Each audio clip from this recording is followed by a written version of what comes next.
किसानों के दिल्ली कूच करने का मुद्दा लगातार तूल पकड़ता जा रहा है। किसानों ने जहां 6 दिसंबर को दिल्ली कूच करने का ऐलान किया था, लेकिन प्रशासन के द्वारा किसानों को शंभू बॉर्डर से आगे नहीं जाने दिया गया, तो वही 8 दिसंबर को एक बार फिर 101 किसानों का जत्था दिल्ली की तरफ आगे बढ़ा, लेकिन उन्हें भी आगे नहीं जाने दिया गया, जिसके बाद किसानों ने दिल्ली कूच करने के कार्यक्रम को स्थगित कर दिया। एक तरफ देश में संसद की कार्रवाई चल रही है और दूसरी तरफ देश का अन्नदाता इस कड़कड़ाती ठंड में सड़कों पर पड़ा है। आखिर क्यों किसान सड़कों पर है और क्यों दिल्ली में बैठे सत्ताधारी तक किसानों की आवाज नहीं पहुंच रही है?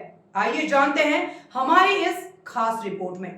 दरअसल किसान संगठन एमएसपी के लिए कानून गारंटी सहित विभिन्न मांगों को लेकर केंद्र सरकार पर लगातार दबाव बना रहे हैं। अपनी मांगों को लेकर किसानों ने लगातार सरकार के खिलाफ मोर्चा खोल रखा है और काफी समय से किसान अपनी मांगों को लेकर दिल्ली जाने की जिद के साथ पंजाब हरियाणा बॉर्डर यानी शंभू बॉर्डर पर बैठे हैं, तो वहीं दूसरी तरफ हरियाणा पुलिस भी मुस्तैदी से किसानों को रोकने के लिए बॉर्डर पर तैनात है। किसानों को दिल्ली की ओर आगे आने से रोकने के लिए पुलिस प्रशासन ने कड़े बंदोबस्त किए हैं। दिल्ली हरियाणा बॉर्डर यानी शंभू बॉर्डर पर सुरक्षा व्यवस्था बढ़ा दी गई है, सड़क पर कीलें लगा दी गई है, साथ ही कंक्रीट की दीवारों को भी बनाया गया है, जहां किसान विभिन्न मांगों को लेकर प्रदर्शन कर रहे हैं। वही किसान जब दोबारा आगे बढ़े तो इस बार शंभू बॉर्डर पर अलग ही तस्वीर देखने को मिली। दरअसल हरियाणा पुलिस के जवानों ने इस बार आंसू गैस के गोलों का इस्तेमाल करने के बजाय किसानों पर फूलों की बारिश की।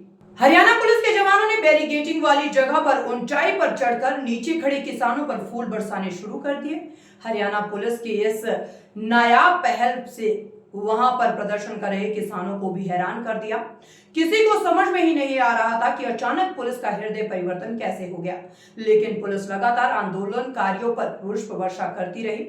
वहीं पुलिस के इस तरह पुष्प वर्षा को पुलिस की साजिश बताया गया। बैरिकेड के पास बैठे कुछ किसानों का एक आरोप है कि हरियाणा सरकार द्वारा फूल फेंके गए जिसमें केमिकल था और उससे तबीयत खराब हुई, साथ ही इस दौरान किसान जख्मी भी हुए। शंभू बॉर्डर पर किसान नेता सरवर सिंह पंधेर ने कहा है कि आज हमने जत्था वापस लेने का फैसला किया है, आंदोलन आज भी जारी रहेगा। एक किसान को पीजीआई में भर्ती करवाया गया है, उसकी हालत काफी गंभीर है और 8 से 9 किसान घायल है, इसीलिए हमने जत्था वापस ले लिया है। बैठक के बाद हम अपना आगे की कार्रवाई के बारे में बताएंगे।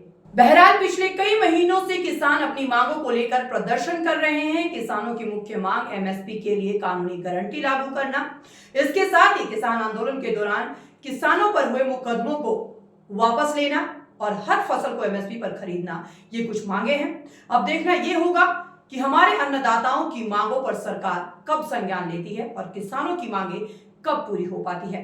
तब तक आप बने रहिए हमारे साथ, क्योंकि खबर के हर चौराहे पर आपको मिलेगा पोस्टमैन सत्य के संदेश के साथ। जय हिंद, जय भारत।